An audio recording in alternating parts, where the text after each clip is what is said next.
can't leave a pastry that close to me without having it at least a little bit disappear. It's been a rough 8 months. I never hopefully would put her in a position where she would be embarrassed or feel gross about it later on. I think I stayed here, I don't remember.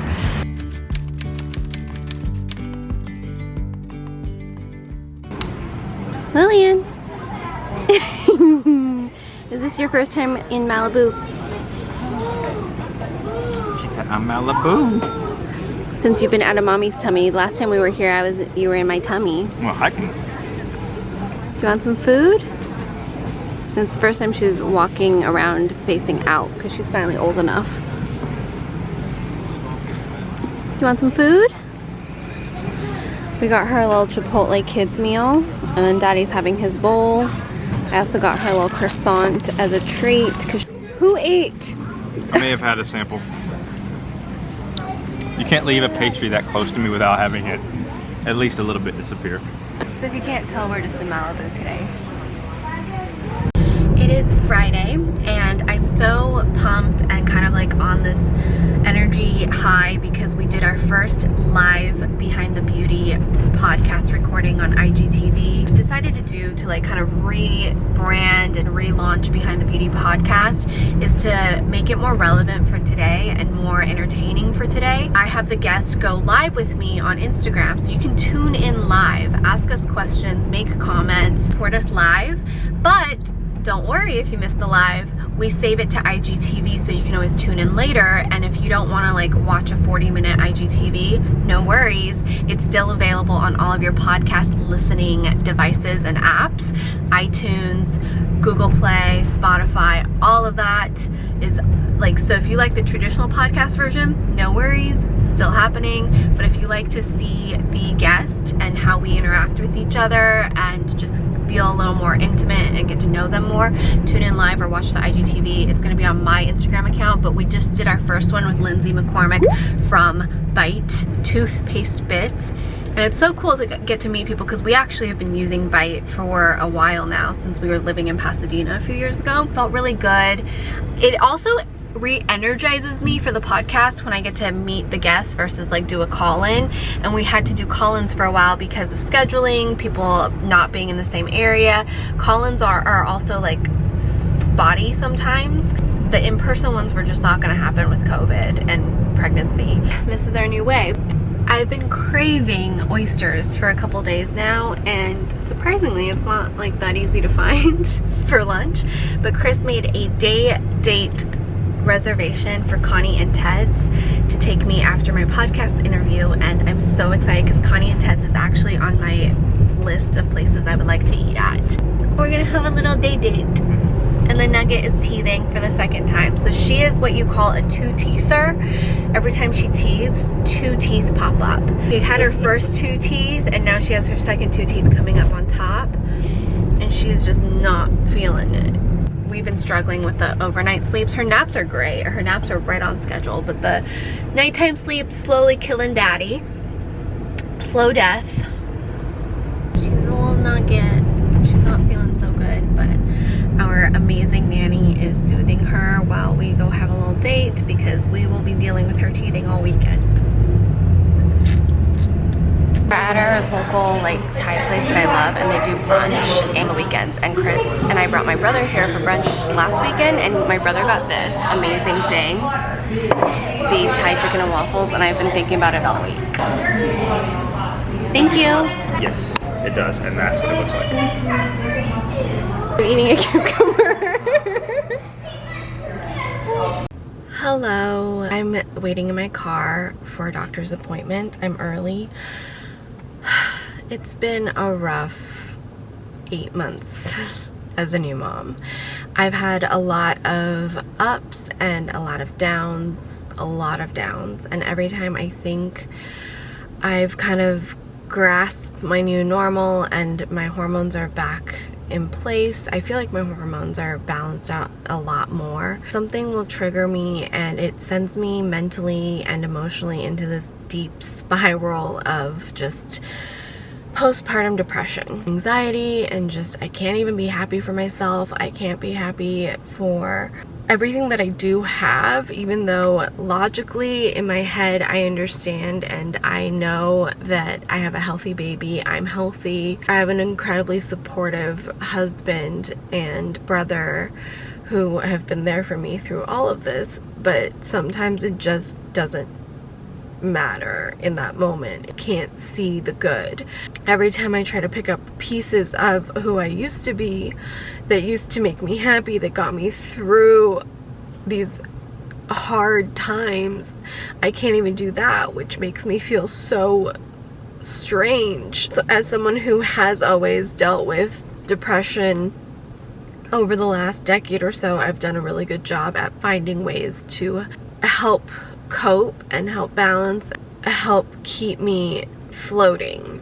And it just feels like I'm drowning a lot more, and the things that usually help me aren't helping me anymore because I'm at a place that, or I was at a place where I can be at a place where I'm so hopeless and unmotivated that I can't even bring myself to want to work out, even though I know I'll feel better and that it makes me happy and it helps me feel balanced and it helps me get out of this.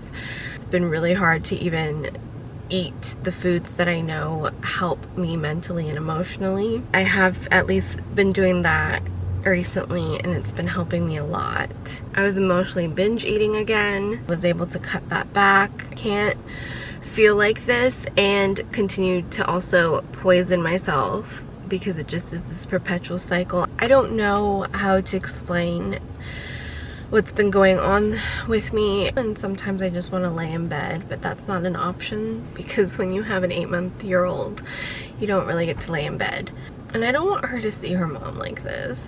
There are good days and there are bad days. I took a break from this channel, from YouTube in general, just because I didn't feel like picking up the camera, but then Chris built me a filming space and I felt like just playing with makeup again, and so I started filming makeup reviews and try-ons.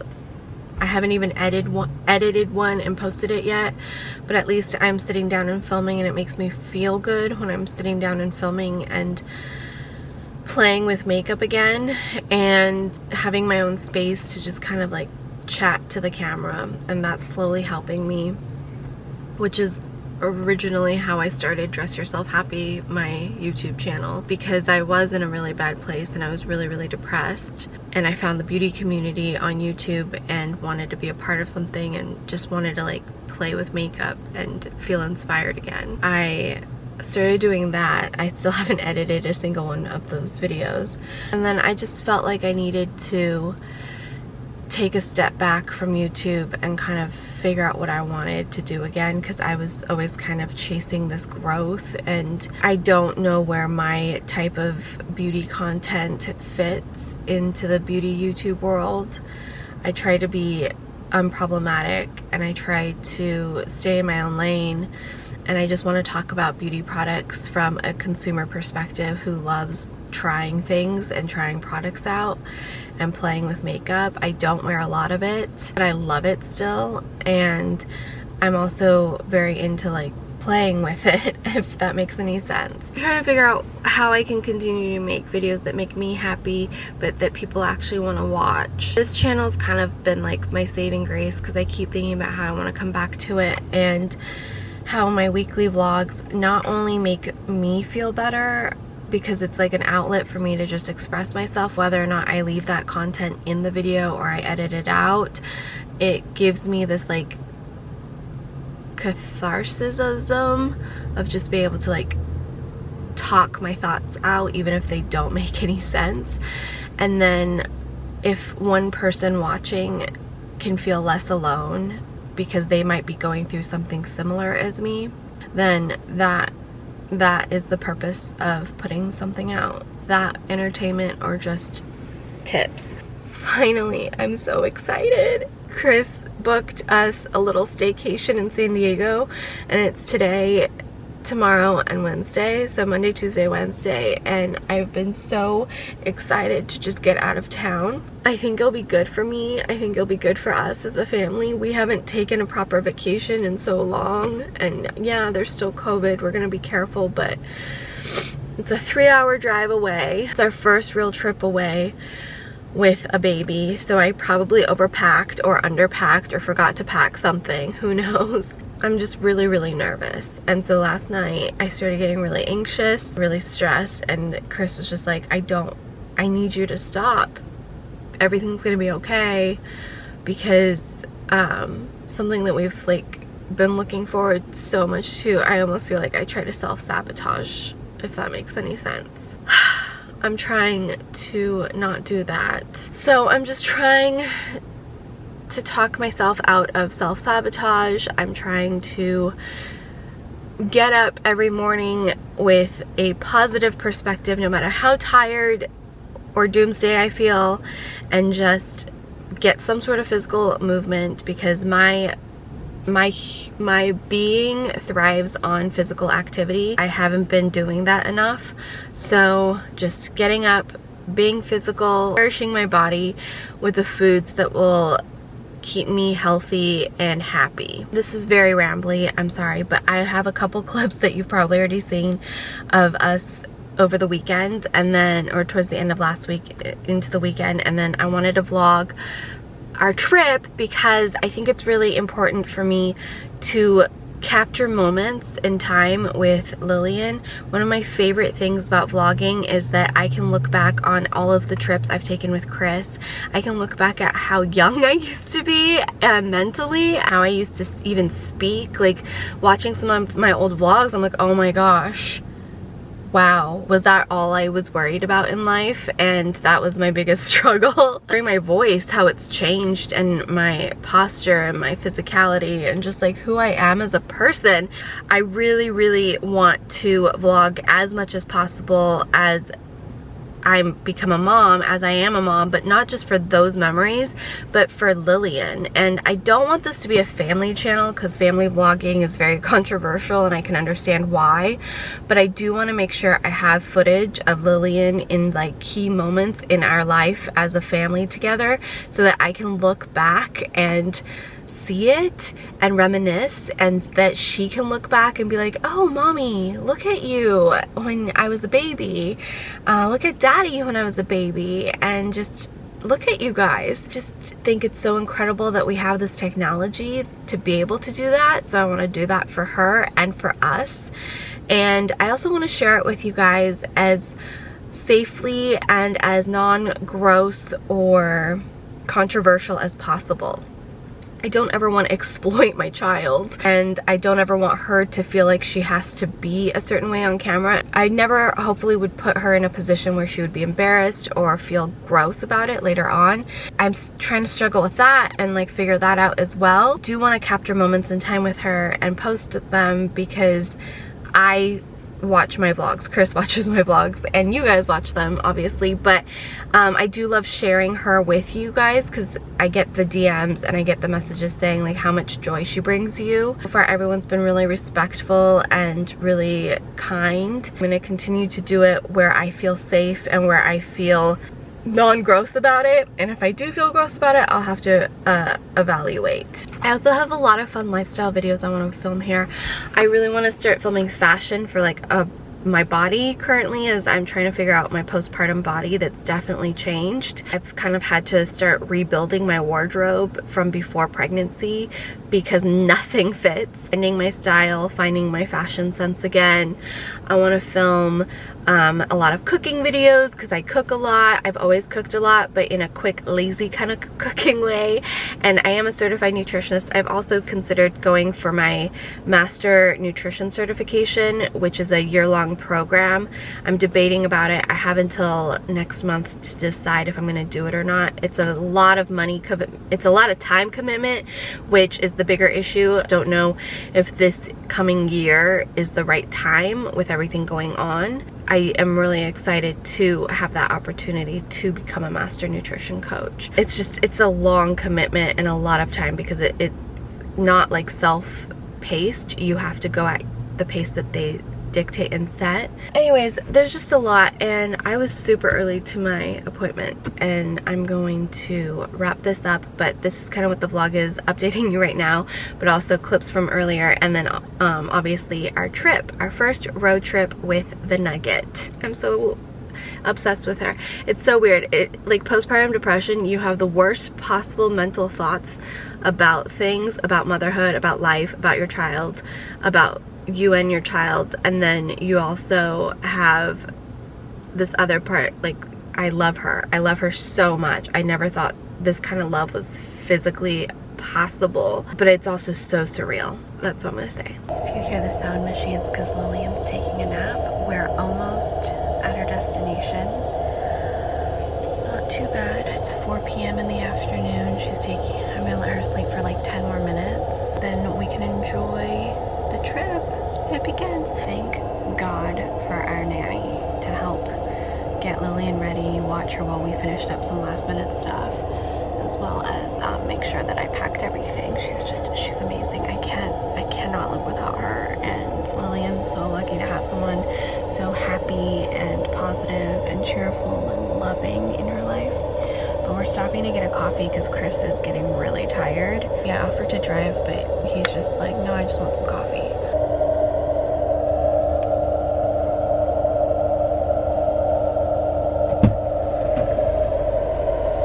We just had dinner. We checked into the hotel. There was a little bit of a couple hiccups, but they tried to fix it. Hopefully it'll be fixed by the time we get back. Yeah. And we discovered that Lillian really likes, was it salmon? Roe. Yeah, I ordered it and I was like, oh, I'll just give her some. And she ate all my sushi. We had to order more for her. Yeah. Because she like panicked when it ran out. And the worst part is, like, salmon roes, like itty bitty little salmon eggs, so I had to individually like feed it to her. But she really liked it. We're just walking around after dinner and kind of scoping out the place to see what we want to do tomorrow. We'll probably do a beach day tomorrow or a pool day. Yeah, we'll eat breakfast on the water. I was like, oh, I think I stayed here, I don't remember, with my brother for Comic-Con. And then I was like, no, I don't feel like it was. And then we got to the hotel room, like the area where the rooms are. I was like, oh yeah. We totally stayed here for Comic-Con, but I was like so Comic-Con focused. Yeah, if you guys don't know, like Serein would get like insanely singular focused on going to Comic-Con. It was like a huge deal. So I don't doubt one bit that she stayed there and has no memory of it. We stayed there 2 years in a row, and I still have no memory of it, other than Comic-Con. Yeah. My brother and I would check in at night. We'd wake up at the crack of dawn to go to Comic-Con. There all day. All day. We get back like after dark, so I don't really remember what things look like. I remember at one point I was like, oh, to my brother, this is like on the water. We're staying like on the water. And he's just like, yes. Good morning, Lillian. She slept pretty well. We woke up at like probably 6:30. Hung out in the hotel room. This one took her morning nap. She's all ready for the pool. We're just gonna grab some breakfast. I actually feel like I, for once, got like a solid, good stretch of sleep. Did you? Yeah, even though she was in bed with us. I didn't. Because she was so content. Yeah, she was so quiet that like it made me worry all night long, so I kept waking up. Oh look, she sees a pigeon. Kept waking up, thinking something was wrong. I woke up a couple times and then I think you looked over at once and I was like, is she breathing? Because she was so asleep. So we do have a crib that we requested from the hotel, and I brought my own sheets for her. She just fell asleep in Chris's arms last night and we just all went to bed. But she slept so good and she napped really well. I think the cold, dark hotel room with the blackout curtains helped. Yeah. But this is our view for breakfast, which is awesome. Hi, Ducky. Lillian, are those ducks?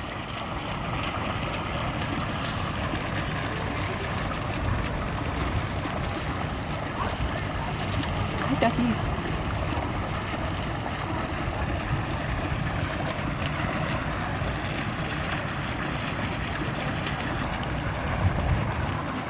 You like the ducky? You know what kind of loud, roll salmon, and yes, Kahlua pig, L&L plate flush. Ooh, I'm a winner. I call my brothers up, brothers. What's for dinner? My heart is calling me to the island. I wanna go back home, swimming in the Pacific Sea. You take the boy from the island, but not the island from the boy. The island stays in your heart, and I'll never forget where I'm from. Oh no, I'll never forget where I'm from. Oh no, I'll never forget. I know it's nothing new, but it's so good to see you.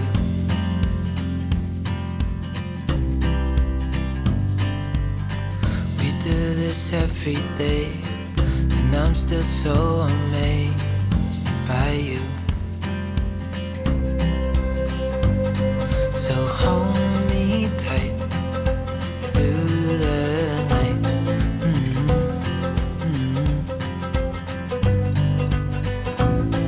It's just us two, me and you.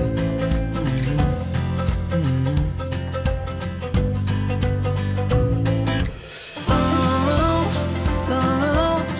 I can't believe you love me. Oh, I just feel so lucky. Still can't believe you love me.